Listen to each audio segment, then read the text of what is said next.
Boa noite, irmãos. Boa noite àqueles que estão aí acompanhando a transmissão ao vivo da Igreja Batista Fundamental aqui em Taguatinga. Nós vamos dar início à nossa programação com uma palavra de oração, pedindo a Deus a bênção para mais este culto online, para mais essa transmissão. Vamos orar então e pedir ao Senhor a bênção. Nós oramos agora ao Senhor Deus, pedindo ao Senhor, meu Deus e meu Pai, a bênção para este culto, para essa transmissão, que o Senhor possa receber os louvores, que o Senhor possa nos abençoar, ó Pai, no estudo da Tua Palavra, que venha falar aos nossos corações aquilo que nós precisamos ouvir e entender. Eis a nossa oração a Ti nesta noite, em nome de Jesus Cristo, Teu Filho amado e querido, Senhor. Amém. Muito bem. Uma calorosa boa noite para você. Não sei quanto a você e no lugar onde você está, mas aqui em Taguatinga está fazendo frio. Então, o amor de Cristo, o amor entre os irmãos nos aquece. Vamos começar cantando o hino Meu Coração 283 do Voz de Melodia, 283, Meu Coração. Vamos cantar este hino. Um hino de consagração ao Senhor, pedindo a Deus para tomar o nosso coração. Toma-me, Jesus, me toma em seus braços, meu Senhor. Faz-me pronto para servir-te, seja no que for. Salvador, a ti me entrego, toma-me na tua mão, minha vida eu renego, sim, é teu meu coração.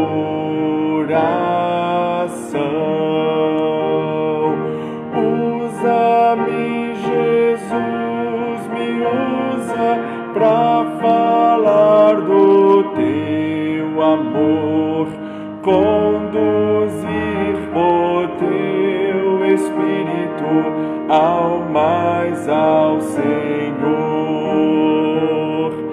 Salvador, a ti me entrego, toma-me na tua mão, minha vida eu renego, sim, é teu meu coração.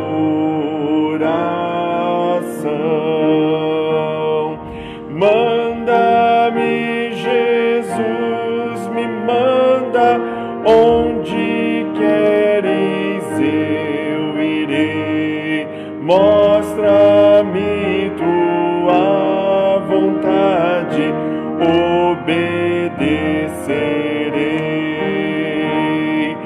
Salvador, a ti me entrego, toma-me na tua mão, minha vida eu renego, sim, é teu meu coração.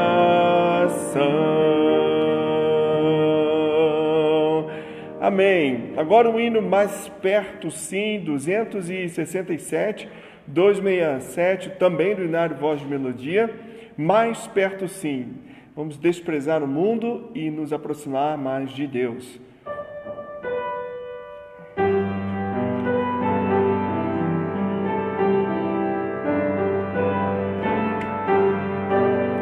O mundo vil já desprezei e seu caminho abominei, mas te suplico, ó Salvador, a ti me eleva, Redentor.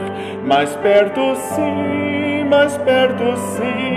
ó, junto a ti me eleva a mim, ao céu em que, meu Salvador, contigo esteja sem temor. No mundo não encontro paz, pois ele não me satisfaz. Aqui só tenho que sofrer, contigo quero, pois, viver. Mais perto sim, ó, junto a ti me eleva a mim, ao céu em que meu Salvador contigo esteja sem temor. Desejo sim aqui viver, por tua causa me bater. Já pela fé eu avistei o lar em que descansarei. Mais perto sim, ó, junto a ti me eleva a mim, ao céu em que meu Salvador contigo esteja sem temor. Amém. Glória a Deus por esses hinos, podemos cantar ao Senhor. Nós vamos agora para o nosso tempo do estudo bíblico. Vamos para a sexta parte do nosso estudo sobre a vida do rei Ezequias. Nós estamos fazendo então às quintas-feiras um tempo de estudos bíblicos sobre a vida dos reis de Judá. E nós estamos na vida do rei Ezequias, como eu disse, agora na sexta parte do nosso estudo bíblico, falando sobre a vida deste rei, que foi um rei que realmente ele se reconciliou com Deus, ele fez um incentivo para a nação se reconciliar com Deus. Então nós vamos orar e pedir a Deus a bênção para mais esse estudo bíblico de hoje. Nosso Deus e nosso Pai, nós oramos ao Senhor neste momento, mais uma vez, suplicando ao Senhor a Tua bênção, a Tua graça, a Tua direção para mais esse estudo. Que o Senhor nos abençoe, fala conosco, Pai, nos oriente nos Teus caminhos, para que possamos realmente ser usados por Ti, para a Tua honra e para a Tua glória, e possamos ser abençoados pela palavra do Senhor. Que Teu Santo Espírito nos ilumine e nos capacite para podermos compreender a palavra e sairmos daqui transformados. Em nome de Jesus Cristo que nós oramos e agradecemos desde já. Amém, Senhor. Também deixa eu conferir alguns detalhes aqui antes de começarmos. Está tudo ok? Muito bem. 2 Crônicas, capítulo 32. 2 Crônicas, capítulo 32. Nós vamos hoje, versículo 1. Deus permitindo, vamos até o versículo 23, se assim o Senhor nos permitir. Nós já vimos aqui que o rei Ezequias, ele foi um homem que, desde que ele assumiu o trono, ele fez uma série de reformas ali na terra de Judá. Ele chamou os levitas, os sacerdotes, para que viessem a se reconciliar com Deus, liderar a nação a uma reconciliação com Deus, restaurou o culto ao Senhor, abriu as portas dos templos, fez a Páscoa do Senhor, restaurou a Páscoa do Senhor. E agora nós veremos nos dias de hoje um desafio que foi para o rei Ezequias. Ele foi desafiado pelo rei da Assíria. No versículo 1 diz assim: depois destas coisas e desta verdade, veio Senaqueribe, rei da Assíria, e entrou em Judá, e acampou-se contra as cidades fortificadas, e intentou apoderar-se delas. Ou seja, depois destas coisas e desta verdade, quais coisas? Se nós olharmos no capítulo anterior, no capítulo 31, nós vemos que as reformas aqui de Ezequias, como que ele, como eu já disse, restaurou a Páscoa, fez aquela grande festa, ele reorganizou os levitas, restabeleceram o sustento dos levitas e dos sacerdotes, foi o estudo da semana passada, colocou tudo em ordem, eles ajuntaram em montões as ofertas que vinham dos alimentos, dos cereais, e tudo isso ele fez, e diz o versículo 21, eu estou voltando um pouquinho para nós podermos entender o contexto, no capítulo 31, versículo 20 e versículo 21, diz assim: e assim fez Ezequias em todo o Judá, e fez o que era bom e reto e verdadeiro perante o Senhor seu Deus.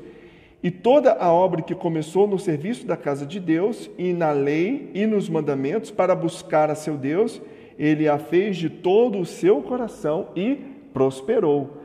Então, tudo estava dando certo, tudo estava indo muito bem no reinado de Ezequias. Ele estava prosperando, tudo estava agora reorganizado, estavam se enriquecendo novamente, restaurando a economia ali das cidades.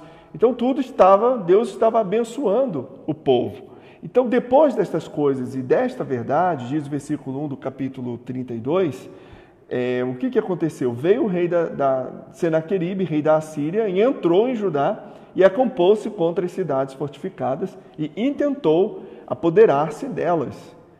Ou seja, tudo estava indo muito bem.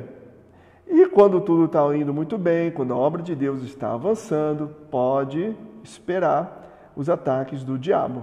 Não só quando a igreja está indo bem, mas também quando, particularmente, você está indo bem na sua vida espiritual, quando um crente, um filho de Deus, está começando a prosperar na sua vida espiritual, na sua comunhão com Deus, lá se levanta o diabo para vir destruir, atrapalhar a obra de Deus, atrapalhar a vida do crente, para que o crente desanime, para que o crente desista dos caminhos do Senhor. É interessante notar também que, geralmente, o povo de Deus era atacado por outras nações por terem desobedecido a Deus. Mas dessa vez não, o povo estava fiel.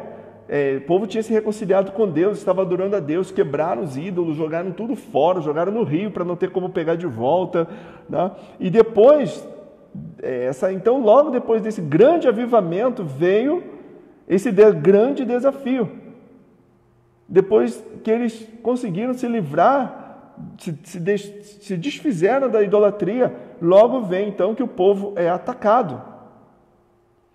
E nos mostra que nem toda aprovação é castigo de Deus, né? E aqui essa invasão também veio, nós podemos ver que essa invasão veio para provar o coração de Ezequias, provar a fé de Ezequias e a fé do povo. E também uma oportunidade para Deus demonstrar o seu poder ao rei Senaqueribe, que estava soberbo no seu coração. A fé é muito boa e muito fácil quando nós estamos dentro do nosso círculo fechado de irmãos em Cristo, da nossa igreja, ali adorando a Deus, cantando, que era o que o povo estava fazendo, comemorando a Páscoa, e vamos estender para mais uma semana, e comemorar a Páscoa por 2 semanas, por 14 dias, né? Fizeram tudo ali de uma forma maravilhosa, tudo muito bem. E ali eles foram, tudo estava maravilhoso, cantando alto, usando os instrumentos, mas depois de tanta alegria, tanta bênção, lá vem o desafio da fé. E muitas vezes vai ser assim também. Estaremos no auge, digamos assim, da nossa comunhão com Deus, no auge da nossa vida espiritual, e logo vem o diabo com problemas, com tentações, com provações, para querer derrubar a vida do crente, para querer derrubar a minha vida e a tua vida. Então nós temos que estar alertas contra as investidas do diabo. E aí nós vemos o rei, o que ele fez? Ele começou a se preparar para a batalha. Ele fortaleceu a cidade, fez armas, levantou muros, cortou a água para que os inimigos não tivessem água para beber. Vamos ler aqui do versículo 2 até o versículo 6. Vendo, pois, Ezequias que Senaqueribe vinha e que estava resolvido contra Jerusalém, teve conselho com os seus príncipes e os seus homens valentes para que tapassem as fontes das águas que havia fora da cidade, e eles o ajudaram. Assim muito povo se ajuntou e tapou todas as fontes, como também o ribeiro que se estendia pelo meio da terra, dizendo: por que viriam os reis da Assíria e achariam tantas águas? E ele se animou e edificou todo o muro quebrado até as torres, e levantou o outro muro por fora, e fortificou a Milo na cidade de Davi, e fez armas e escudos em abundância. E pôs capitães de guerra sobre o povo, e reuniu-os na praça da porta da cidade, e falou-lhes ao coração, dizendo, e aí ele vai continuar, dizendo, a gente continua já o que foi que ele disse. Mas note que o que foi que ele fez? Ele tapou as fontes de águas para que os assírios não encontrassem água, sofressem com a sede. Ele também reconstruiu muros, reconstruiu torres. No versículo 5 fala isso. Ele também construiu armas de guerra em abundância. Versículo 5 também fala isso. Ele pôs capitães de guerra sobre o povo. Versículo 6 menciona isso. Ou seja, ele começou a se preparar belicamente, estrategicamente, e tudo para a batalha. No versículo 7 e 8, nós vemos que ele animou o coração do povo, ele animou o povo. Esforçai-vos, olha o que ele disse para o povo, esforçai-vos e tende bom ânimo, não temais, nem vos espanteis por causa do rei da Assíria, nem por causa de toda a multidão que está com ele, porque há um maior conosco do que com ele. Com ele está o braço de carne, mas conosco o Senhor nosso Deus, para nos ajudar e para guerrear nossas batalhas. E o povo descansou nas palavras de Ezequias, rei de Judá. Olha só esses dois versículos. Esses dois versículos aqui, é só a gente pegar ele e trazer para os nossos tempos. Nós temos que aprender a ter bom ânimo, não temer, não se espantar, mas confiarmos no Senhor. Lembrarmos que o Senhor está do nosso lado. O Senhor está conosco para nos ajudar e para guerrear as nossas batalhas. Nós, por nós mesmos, não damos conta, mas quando nós confiamos com Deus, nós podemos, porque a vitória é de Deus e não nossa. A partir do versículo 9, passa a ser relatada a estratégia do inimigo para vencer a guerra. A estratégia de Senaqueribe foi de, primeiro, usar palavras para desanimar o povo. O Senaqueribe quis primeiro atacar o coração do povo. Note que o rei Ezequias, ele foi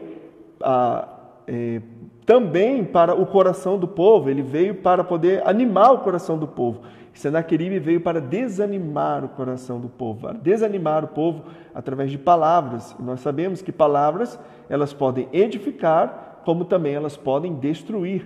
Palavras podem curar, podem ser um remédio para a alma, como também as palavras, elas podem ser um veneno para a alma. Nós podemos matar alguém com as nossas palavras, ferir alguém com as nossas palavras. Então, o que foi que Senaqueribe fez? Ele veio usar as palavras para tentar desestruturar o povo, para causar medo no povo, desvirtuar a confiança do povo em Deus e no seu líder, no rei Ezequias. Depois disso, versículo 9, depois disso, Senaqueribe, rei da Assíria, enviou os seus servos a Jerusalém. Ele, porém, estava diante de Laques com todas as suas forças, a Ezequias, rei de Judá, e a todo Judá que estava em Jerusalém, dizendo: assim disse Senaqueribe, rei da Assíria: em que confiais vós para vos deixar de sitiar em Jerusalém? Porventura não vos incita Ezequias para vos entregar, para morrerdes à fome e à sede, dizendo: o Senhor nosso Deus nos livrará das mãos do rei da Assíria? Não é Ezequias o mesmo que tirou os seus altos e os seus altares e falou a Judá e a Jerusalém, dizendo: diante de um único altar vos prostrareis e sobre ele queimareis incenso? Vamos ver aqui as palavras de Senaqueribe, o que ele quis dizer. Qual foi a estratégia, o que está escondido por trás dessas palavras? Primeiro, Senaqueribe faz referência aos altares destruídos. Veja que ele diz aqui, no versículo 12, não é Ezequias o mesmo que tirou os seus altos e os seus altares e falou a Judá e a Jerusalém, dizendo: diante de um único altar vos prostrareis e sobre ele queimareis incenso?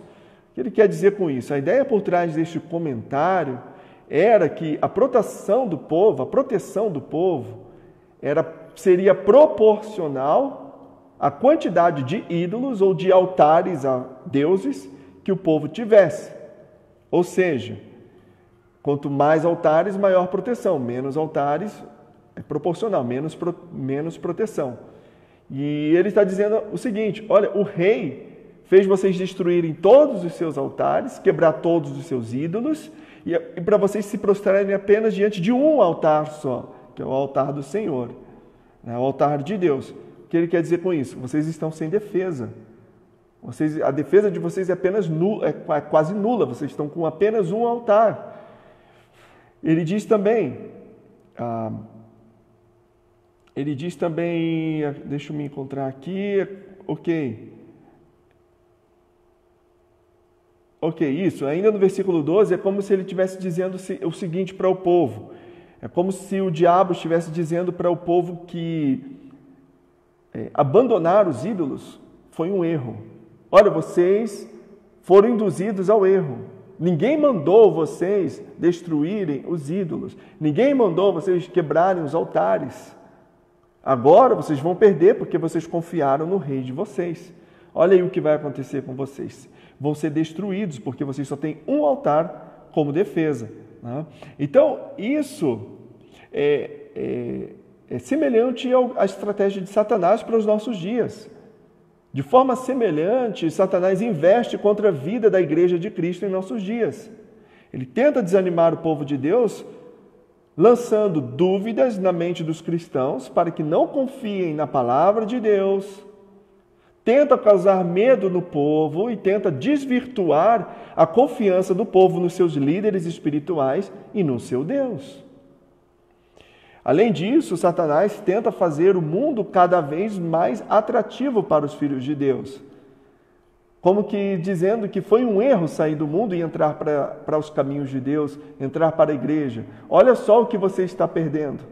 Olha só, você não deveria fazer isso, deve voltar para o mundo, sempre convidando os filhos de Deus, os salvos, a voltarem para o mundo.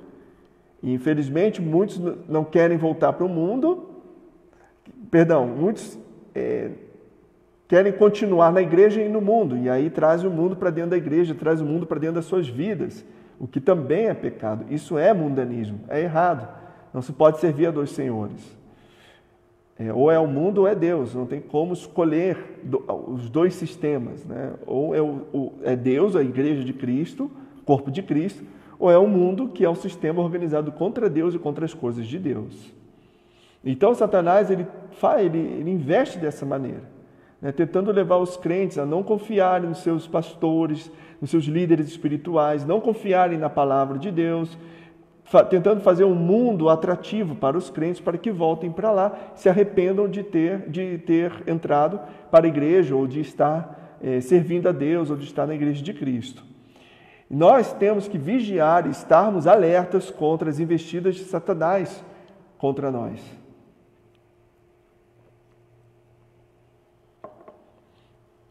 Satanás, ele é sagaz. Satanás, ele é ardiloso. Olha, em 2 Coríntios, capítulo 2, versículo 10, até o versículo 11 também, eu vou ler só a segunda parte aqui do versículo 10, que diz assim: para que não sejamos sobrepujados, ou seja, derrotados, por Satanás, porque não ignoramos os seus ardis. Porque não ignoramos os seus ardis. O que isso quer dizer? Os seus ardis. Ardis quer dizer que Satanás ele é ardiloso, ele é capcioso. Serpente é um dos seus nomes. Diabo, serpente. O cristão que ignora os ardis de Satanás é um tolo e está fadado ao fracasso na vida espiritual. Nós não podemos ignorar a sutileza, a sagacidade do diabo. Ele está constantemente rodeando os crentes como um leão que ruge, buscando uma oportunidade para devorar. Olha, também em Efésios capítulo 6, versículo 11, diz assim: revesti-vos de toda a armadura de Deus, para que possais estar firmes contra as astutas ciladas do diabo. Contra as astutas ciladas do diabo. Ou seja, não só o diabo ele é ardiloso, não só o diabo ele é ardiloso, mas também as suas ciladas, elas são astutas, capciosas, são verdadeiras armadilhas. A Bíblia nos fala também sobre a questão do laço do diabo. Há pessoas que estão presas nos laços do diabo.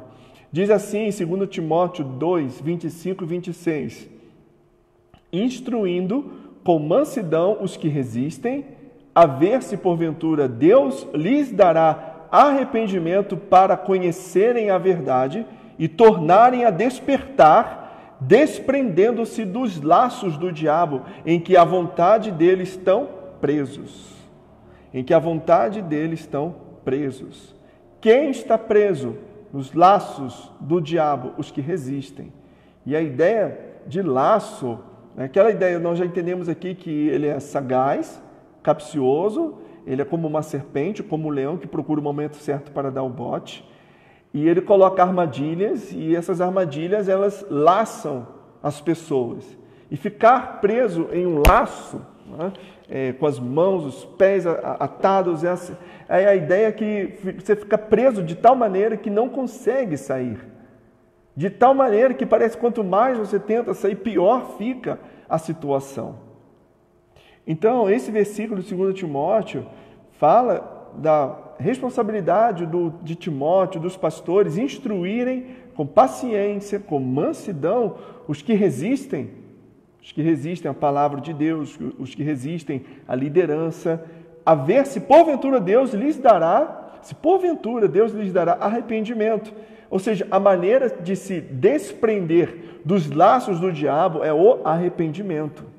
Se não se arrepender, continuar resistindo, a pessoa não está percebendo que ela está presa nos laços do diabo. E não tem outra maneira de sair, aceitando a palavra de Deus, se arrependendo, confessando os pecados, e aí, com o arrependimento, conhecendo a verdade, conforme diz o versículo, para conhecer a verdade e tornarem a despertar, ela consegue sair, então, dos laços do diabo. Porque essa ideia de tornar a despertar é porque ela está dormindo. A ideia é que ela está presa e não percebe o que está acontecendo com ela, está sendo dominada. Ela foi laçada, ela está dominada como um animal que é laçado e dominado, ela não tem como sair. Então o arrependimento ele é crucial na vida dos crentes. Examinar os seus corações, pedir a Deus, Deus, vê se há em mim algum caminho mau e guia-me pelo caminho eterno. Há pecados que cometemos que não percebemos, então temos que pedir a Deus perdão por isso, a orientação, o arrependimento, porque senão, irmãos, vamos ficar presos nos laços do diabo. Até inclusive, eu estou até indo um pouquinho além aqui, fala dos pastores que não devem ser neófitos também para não caírem nas armadilhas, nas acusações de Satanás, do diabo. Então, continuando aqui o nosso estudo, aqui voltando lá para 2 Crônicas, capítulo 32, agora a partir do versículo 13, nós vemos aqui as tentativas de Senaqueribe para destabilizar o povo. Continuaram, mas a batalha se tornou pessoal contra Deus. Porque a batalha contra o povo de Deus é a batalha pessoal contra Deus. Não sabeis vós que eu e meus pais fizemos a todos os povos das terras? Senaqueribe falando, com toda aquela soberba, né? Conseguiram, porventura puderam de qualquer maneira os deuses das nações daquelas terras livrar o seu país da minha mão? Ele começou a levar agora para o lado espiritual da coisa. Qual é de todos os deuses daquelas nações que meus pais destruíram, o que pôde livrar o seu povo da minha mão, para que vosso Deus vos possa livrar da minha mão?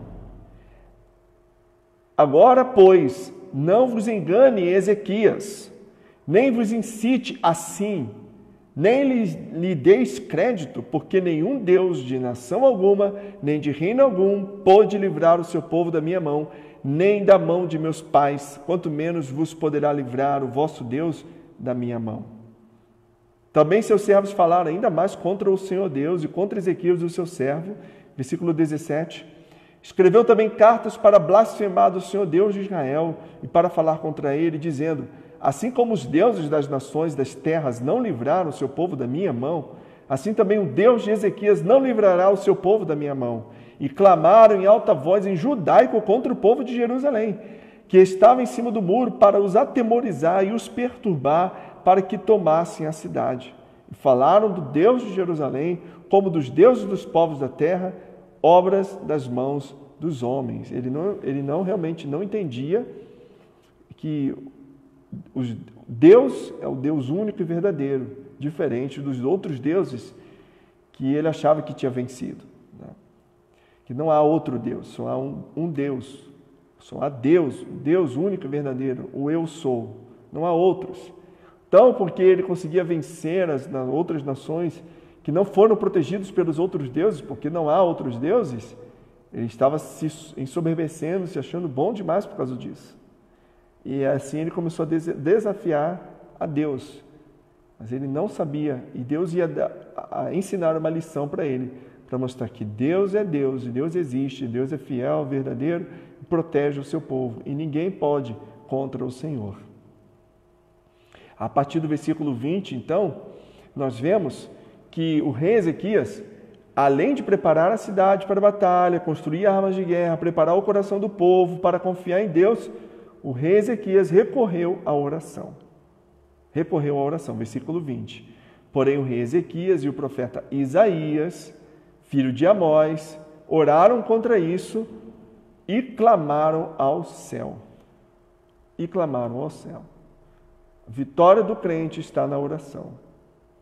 De nada adianta nós, irmãos, irmãs, de nada adianta nós termos as condições para a batalha, juntar tudo, levantar muro, preparar arma de guerra, tudo. Não adianta termos as condições para a batalha se nós não confiarmos em Deus, se nós não orarmos ao Senhor e não dependermos de Deus. A vitória é garantida na oração. Nós vemos aqui também o princípio da responsabilidade humana em paralelo com a soberania de Deus, em paralelo com a obra divina. Deus faz a obra maravilhosa dele em nosso favor, mas nós temos a nossa responsabilidade de orar, de confiar em Deus, e temos a nossa responsabilidade de fazer aquilo que estiver ao nosso alcance, dentro da capacidade que Deus nos dá e da inteligência. Nada garantia que a estratégia de guerra, as armas de guerra do rei Ezequias, os soldados bem preparados do rei, lhe daria a vitória naquela batalha. Nada garantia isso. Mas a fé em Deus lhe garantiram a vitória. Quando nós confiamos em Deus diante dos problemas, das adversidades, das dificuldades, não tememos, não nos desesperamos, como diz aqui nos primeiros versículos que nós lemos aqui, quando o rei vai animar o coração do povo, esforçai-vos e tende bom ânimo, não temais, nem vos espanteis por causa do rei da Síria, nem por causa de toda a multidão que está com ele, porque há um maior conosco do que com ele está o braço de carne, mas conosco o Senhor, nosso Deus, para nos ajudar e para guerrear nossas batalhas. E o povo descansou nas palavras de Ezequias, rei de Judá. O povo descansou. O povo descansou nas palavras do rei. Onde é que o crente descansa? Onde é que o crente acha refúgio? Onde é que o crente acha certeza da vitória? Na palavra de Deus. Na palavra de Deus. Quando nós confiamos em Deus, a vitória é certa em nome de Jesus. Em Cristo somos mais do que vencedores. Mais do que vencedores.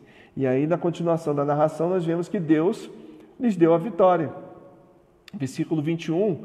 Então o Senhor enviou um anjo que destruiu a todos os homens valentes e os líderes e os capitães do arraial do rei da Assíria, e envergonhado voltou à sua terra, e entrando na casa de seu Deus, alguns dos seus próprios filhos o mataram ali à espada. Altamente humilhado, envergonhado, assassinado pelos seus próprios filhos, realmente aí ele foi desafiar a Deus e ele perdeu para o Senhor. A forma com que Deus destruiu a todos aqueles homens foi enviando um anjo, que nós sabemos que os anjos têm grande poder de destruição. Deus poderia, nessa ocasião, levantar um servo, como fez com Davi, quando Golias desafiava o povo de Deus. Levantou Davi, um jovem, pastor de ovelhas, que com uma funda e 5 pedras, apenas uma pedra foi necessária, destruiu aquele gigante enorme, valente. Deus pode fazer da maneira que Ele quiser. Da maneira que Ele quiser. Deus foi desafiado e Deus mostrou o seu poder. Ele não é obrigado a mostrar o seu poder para ninguém, mas em determinadas ocasiões é assim que Deus age, para mostrar que Ele é Deus e que de Deus não se escarnece, de Deus não se zomba. Assim livrou, versículo 22, assim livrou o Senhor a Ezequias e aos moradores de Jerusalém da mão de Senaqueribe, rei da Assíria, e da mão de todos, e de todos os lados os guiou. E muitos traziam a Jerusalém presentes ao Senhor e coisas preciosíssimas a Ezequias, rei de Judá. De modo que depois disso foi exaltado perante os olhos de todas as nações. Por quê? Eu já vou falar aqui. Com isso, com a vitória de Ezequias, o poder e a influência de Ezequias crescia cada vez mais. Ele passou a ser conhecido, como diz aqui no versículo 23, de todas as nações. Porque Deus fez isso? Porque Deus honra aqueles que o honram. Deus honra aqueles que o honram. E com essa fama, o rei Ezequias podia fazer conhecido o nome de Deus a todos os povos e nações a que ele tivesse contato.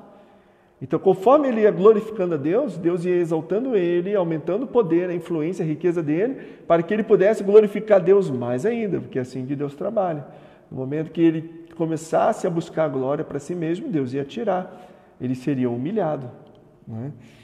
E isso aqui, para o rei Ezequias, quando ele começou a ser exaltado aos olhos de todas as nações, foi uma armadilha para ele, que nós veremos no próximo estudo, se Deus assim permitir. Mas antes de terminar, eu quero trazer algumas aplicações aqui para as nossas vidas espirituais, para as nossas vidas pessoais. Em primeiro lugar, é que vale a pena nós confiarmos em Deus, meus irmãos e minhas irmãs. Vale a pena nós confiarmos em Deus. Muitas vezes nós teremos que enfrentar desafios enormes em nossas vidas, batalhas cruéis de forma espiritual.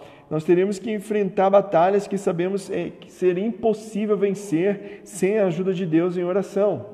Por isso, nós não podemos perder a nossa fé, a nossa esperança, a nossa confiança em Deus.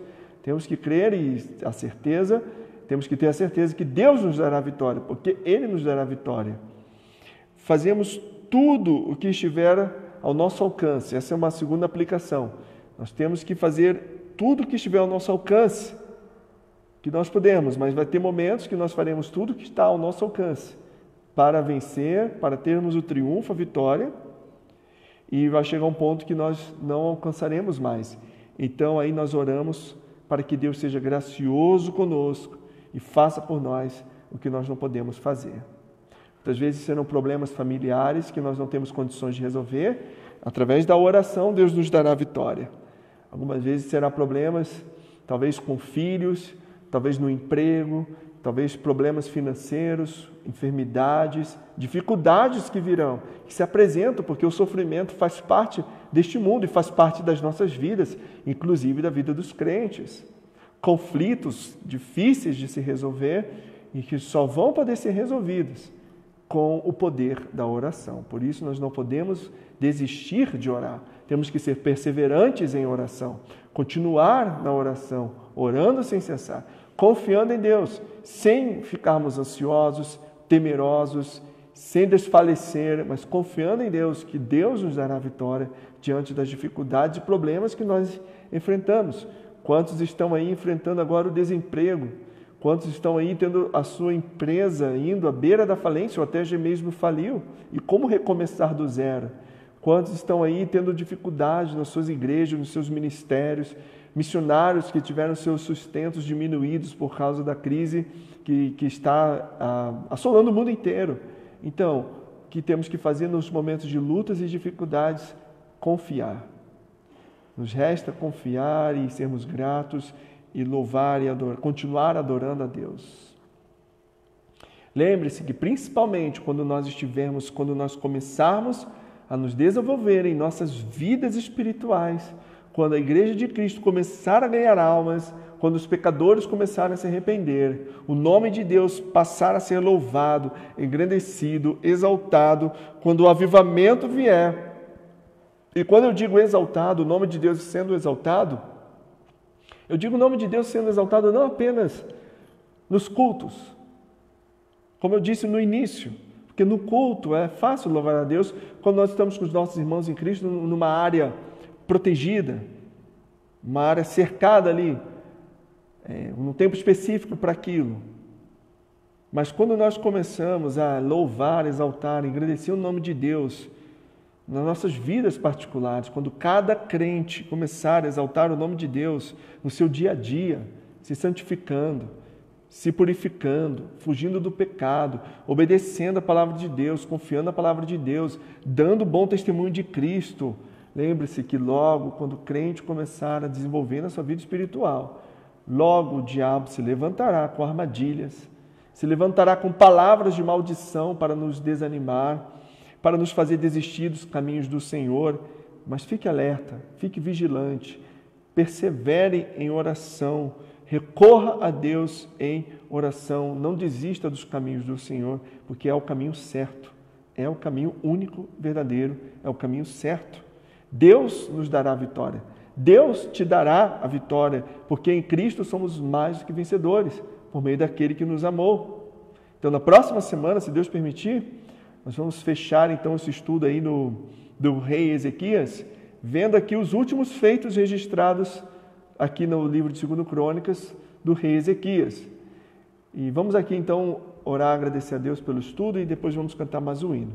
Nosso Deus e Pai, nós te louvamos, agradecemos por mais essa oportunidade que o Senhor nos deu de juntos aqui podemos estudar a palavra do Senhor, ó Pai. Vimos hoje a necessidade de confiarmos no Senhor, vimos hoje a necessidade de ficarmos alertas contra as astutas ciladas do diabo e vimos hoje que a vitória é garantida através da oração, ó Pai. Não adianta nada nós termos todos os recursos ao nosso dispor, se não confiarmos no Senhor e se não tivermos uma vida de oração. Nos ajude a sermos perseverantes na oração, alertas contra Satanás e não desanimarmos em meio às provas que nos sobrevêm. Em nome de Jesus que eu oro e agradeço, Senhor, desde já. Amém. Vamos cantar então agora o hino Graças pela Vitória, porque realmente a vitória é nossa, em nome de Jesus. O hino de número 378, do Voz de Melodia 378, Graças pela Vitória.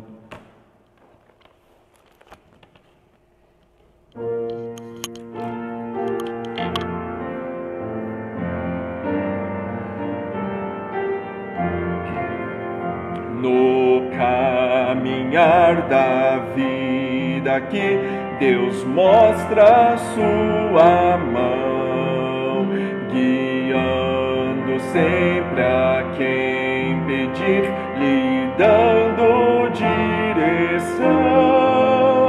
Na vida em muitas partes há mudanças a fazer.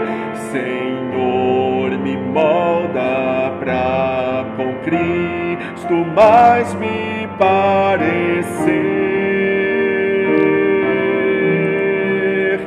Graças por toda vitória que dás, por todo instante que sustentando estás. Graças por provas que fazem-me vencer. Possa este servo honrar teu santo ser. Às vezes, apesar das bênçãos, volto a falhar, mas nunca me rejeitas, pronto estás a perdoar. Em meio às faltas tu me alertas para o erro meu, instrus, corriges, forças das, me mostra que sou teu. Graças por toda vitória que dás,